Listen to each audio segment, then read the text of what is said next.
So Season 1 has finally come to an end, and Season 2 and the changes with it are finally coming in and sort of making the competitive scene for Overwatch slightly better. And I feel like this is the best possible time for this to happen. The balance changes for the characters have never been better. Like, let's face it, Mei is balanced now, Ana actually fits as a legitimate character to be used in Overwatch, and McCree, after a phase of being broken, terrible, broken again, terrible again, broken again, and terrible again, has finally reached a level where he is now balanced and works as a legitimate DPS without melting tanks in Too Far and the Hammers and out-sniping Widowmakers, because that is not a world where I want to live in. Now that all these small disparities have been fixed and the balance for each character is quite good, it is an opportune time to increase the liking of Overwatch by making the one gripe everyone has, i.e. the competitive scene, much better. So I had 3 problems with the competitive scene back when I talked about it before. There was the massive stack around level 40, 50 and 60 for people. Everyone was in that area, and there was a very small percentage above and below it. In fact, Blizzard admitted that only 6% were actually above rank 60, which should not be the case. And as well as that, the stupid fucking coin flip mechanic that they added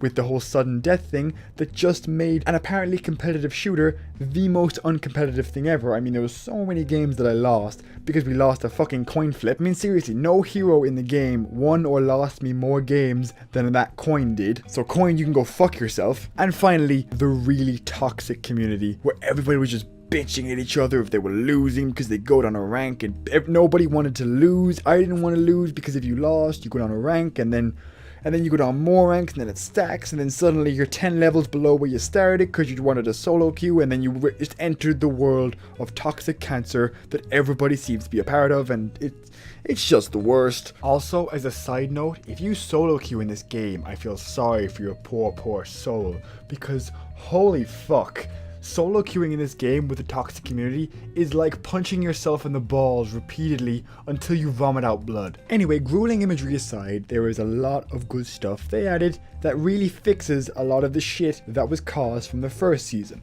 Firstly, in terms of the toxic community and the shitty leveling system, they tried to solve both in one go, because a lot of the chunk of the toxic community, apart from just being a bunch of dickheads, is the fact that people don't like losing levels because they feel bad doing so. So what they did instead was, instead of 1 to 100 levels, they had 1 to 5,000 levels, and every 500 level increment provides you with a ranking. Each ranking provides you with a certain tier level. There's gold, there's diamond, there's silver, there's master elite. That's not in chronological order, but you get the idea. Overall, the way they tried to avoid people getting salty is through the fact that you can't actually go below the tier that you enter, i.e. if you enter a tier like gold or silver, if you start off in silver and you go into gold, basically you can't leave gold.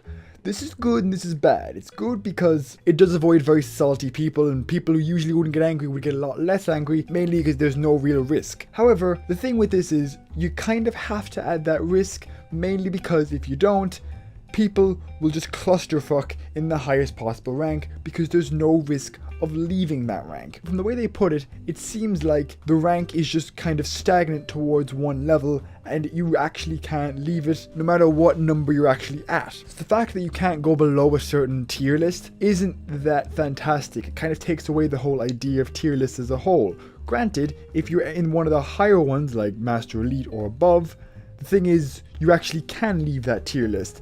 So I do think it's interesting, but I also think that a lot of people will be clusterfucking around diamond if diamond is the baseline of that rule. If not, then gold. Personally, I think they should put it down to gold and silver and make it so you can't go below that, and give it like a best ever. So like if you hit diamond but then you go back down to gold, then the diamond is still there, which means that you can get the rewards of a diamond player at the end of the season. But in saying that, you're not considered a diamond player up until that point. But this is a huge improvement to the original ranking system, and it does add some levity between levels and makes it so people actually have a better idea of what level you're in, and it isn't as much of a clusterfuck. Now on the stupid fucking coin toss, and no, I refuse to call it anything less than a stupid fucking coin toss, they removed the entire coin toss system as well as the entire sudden death system because they thought it was unfair with only one side getting the advantage in the end, which they are completely right about. They instead added in time banks so it's much less likely for a draw or a stalemate in the end of a game to happen, but they sort of fell a little bit at the final hurdle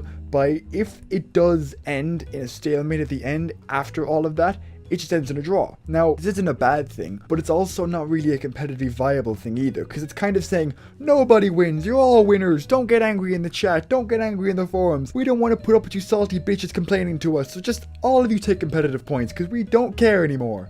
That's what it sounds like to me, but what it also could be, which actually it seems more likely, is that it also could just be an intermediary thing where they just want to find a really good way of doing it. They couldn't think of one, so for now they're going to throw in something like a tie in order to figure out something slightly better for when that situation does occur, because according to them, that situation doesn't occur as often as you think it would. So if it doesn't, then ties aren't that commonplace. There's also a couple of smaller changes that are a lot less important, like for example, bonus times have been aggressively reduced in paypoint maps, and if you get an additional add-on from overtime, it's also given to the opponent. There's also been a bunch of changes that are much smaller, like for example, competitive points have been multiplied by 10 in terms of how much you need and how much you're going to get, because they want to give you 5 competitive points instead of 10 if you tie. Bonus times have been reduced quite a bit in order to make it so you have to be much more aggressive on attacking. Group play is much less lenient with numbers. You can't be like rank 40 and rank 70. Basically, you have to be within 500 ranks of each other to actually be able to play together,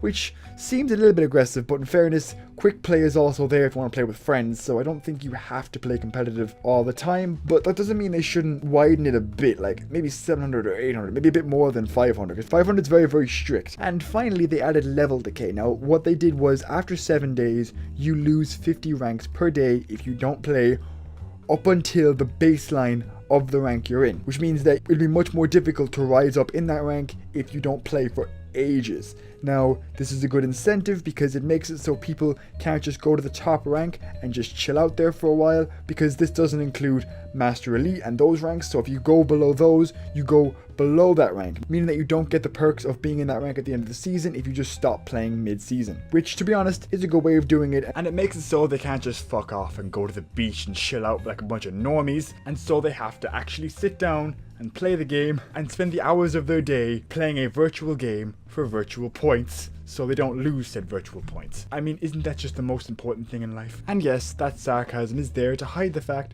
that my life is a sad sack of shit and that I fucking hate the beach. Only one of those is true. Anyway, tell me in the comments what you think about this update. Generally, I like a lot of the changes. I think they're all step forwards, and I think it's overall a great improvement for the competitive scene. Also, as a final note, I will be Twitch streaming tomorrow or the day after, playing Overwatch and Hearthstone, so if you want to check me out there, I'll be playing around 4 o'clock CMT. So until then, I'll see you again next time.